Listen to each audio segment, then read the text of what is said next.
दोस्तों, बिहार विधानसभा चुनाव के बाद जहां एक तरफ बीजेपी एनडीए यानी कि जेडीयू ने मिलकर के अपनी सरकार बनाई है, वहीं अरुणाचल प्रदेश में जिस तरह से बीजेपी ने जेडीयू के 6 विधायकों को तोड़ करके अपनी पार्टी में शामिल किया है, इसके चलते अब एक बड़ा उलटफेर हो सकता है। नीतीश कुमार एक बड़ा फैसला लेने जा रहे हैं, जिसकी जानकारी हम आपको देंगे। साथ ही साथ एलजेपी की तरफ से एक और बड़ी भविष्यवाणी यहां पर कर दी गई है बिहार में आने वाले दिनों की राजनीति को लेकर के।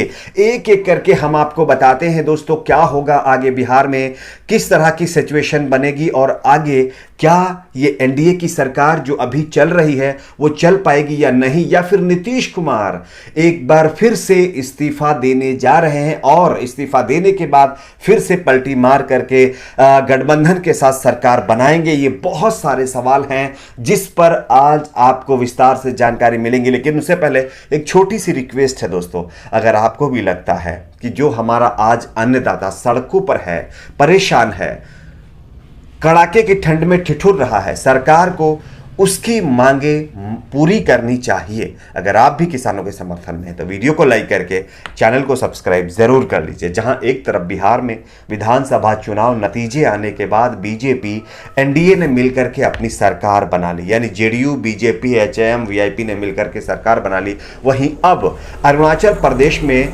जेडीयू के 6 विधायकों के बीजेपी में शामिल करवाए जाने का मामला लगातार तूल पकड़ता जा रहा है। आप इस खबर को जरा पढ़िए। अब खुले तौर पर नीतीश कुमार ने यह पूरी तैयारी कर ली है कि आगे उनको कैसे इस मामले पर पूरी तरह से बीजेपी को बैकफुट पर लाना है, और इसी मामले पर नीतीश कुमार एक बड़ा फैसला आज ले सकते हैं। कल मीटिंग चली, आज मीटिंग चली है। अरुणाचल प्रदेश में बीजेपी के खेल से नाराज जेडीयू रविवार को बीजेपी पर आंखें दिखाएगी और बताया जा रहा है कि नीतीश कुमार ने इशारों में बीजेपी से अपनी नाराजगी जताने का रास्ता तलाश कर लिया है। हालांकि वे खुलकर विरोध जताने का साहस नहीं जुटा पाए हैं, लेकिन नीतीश शनिवार को रात अपनी पार्टी के पदाधिकारियों के साथ बैठे तो इशारों में ही बीजेपी से नाराजगी जताने का तरीका ढूंढ लिया है। दरअसल रविवार को पटना में जेडीयू की राष्ट्रीय कार्यकारिणी और राष्ट्रीय परिषद की बैठक होनी है, यानी कि आज ये बैठक होगी।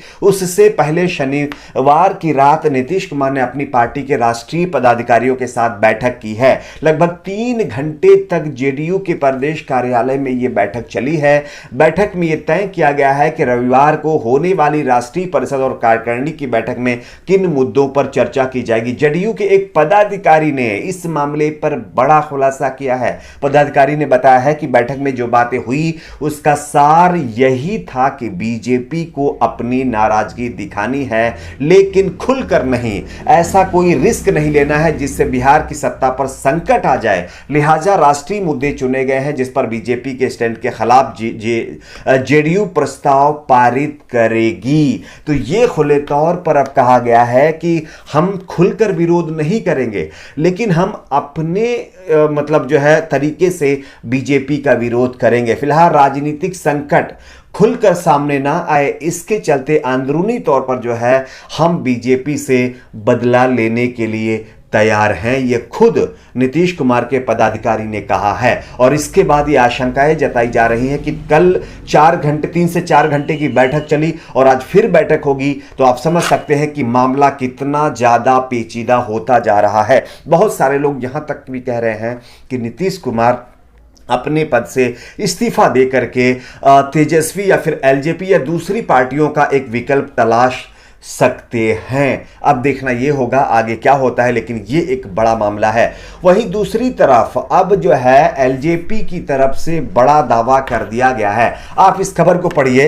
नीतीश कुमार को अरुणाचल प्रदेश में झटका लगने के बाद अलग अलग राजनीतिक दलों की तरफ से प्रतिक्रियाएं सामने आ रही हैं। आरजेडी के बाद अब बीजेपी ने भी नीतीश कुमार को लगे इस झटके पर तंज कसा है। बीजेपी नेता रामेश्वर चौरसिया ने कहा है कि अरुणाचल प्रदेश में अगर पार्टी के 6 विधायक पाला बदलकर बीजेपी के साथ चले गए तो इसके लिए खुद नीतीश कुमार जिम्मेदार हैं। रामेश्वर चौरसिया ने कहा है कि नीतीश कुमार की पार्टी जनता दल यूनाइटेड बिहार चुनाव में तीसरे नंबर की पार्टी बन गई है। आप साफ तौर पर अब समझ सकते हैं ये इशारा किधर जा रहा है। नीतीश कुमार का दिन छोटा होता जा रहा है, ऐसे में उनकी पार्टी के नेता सुरक्षित भविष्य की तलाश में जुट गए हैं और बताया जा रहा है कि इसी के चलते अब एलजेपी ने साफ तौर पर यह कहा है कि अरुणाचल प्रदेश जैसी कहानी बिहार में भी बीजेपी दोहराने जा रही है और बीजेपी ये दोहराएगी। तो कहीं ना कहीं ये एलजेपी की तरफ से साफ तौर पर दावा किया गया है कि जिस तरह से अरुणाचल प्रदेश में बीजेपी के अंदर यानी कि बीजेपी ने तोड़ दी है, यानी कि जेडीयू के 6 विधायकों को तोड़ा है, इसी तरह से आपको नतीजे बिहार के अंदर भी देखने को मिल सकते हैं। और इसी के चलते अंदर खाने नीतीश कुमार अपनी पार्टी को मजबूत करने और दूसरा विकल्प चुनने के को लेकर के लगातार मीटिंग के ऊपर मीटिंग किए जा रहे हैं।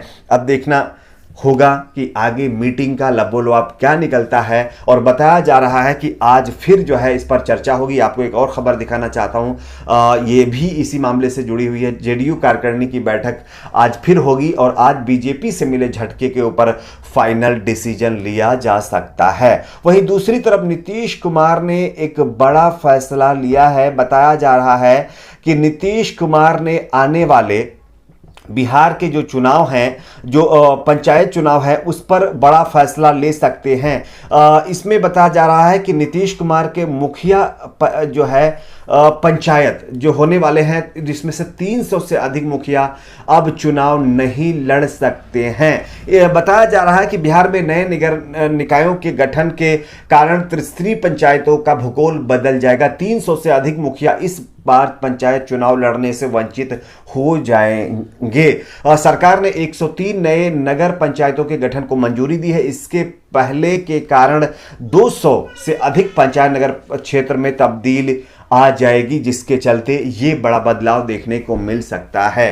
तो जहां एक तरफ पंचायत चुनाव की तैयारियां बिहार के अंदर हो रही हैं, वहीं आप सभी जानते होंगे मंत्रिमंडल का विस्तार अभी तक बिहार के अंदर नहीं हो पाया है। और ये मंत्रिमंडल का विस्तार नहीं हो पाना ये दर्शाता है कि किस तरह से बिहार के अंदर अभी भी पेच फंसा हुआ है। ये बात तो सच है कि बीजेपी और जेडीयू ने मिलकर के अपनी सरकार तो बना ली है, लेकिन सरकार ये कब तक चलेगी ये कहना बहुत मुश्किल होगा। आरजेडी की तरफ से पहले ही प्रस्ताव दे दिया गया है और ये कह दिया गया है कि अगर जेडीयू चाहे तो वो दूसरे नंबर की पार्टी बन करके हमारे साथ सरकार बना सकती है और नीतीश कुमार को छोड़ करके हम तेजस्वी यादव को मुख्यमंत्री बनाएंगे और नीतीश कुमार विपक्ष में बैठे हमारे साथ, उनको हम वही रेपुटेशन देंगे जो पहले उनकी थी, जो कि बीजेपी में अब उनको नहीं मिल पा रही है। आपकी अपनी क्या राय है नीचे कमेंट बॉक्स में शेयर करिए। वीडियो को लाइक शेयर, चैनल को सब्सक्राइब।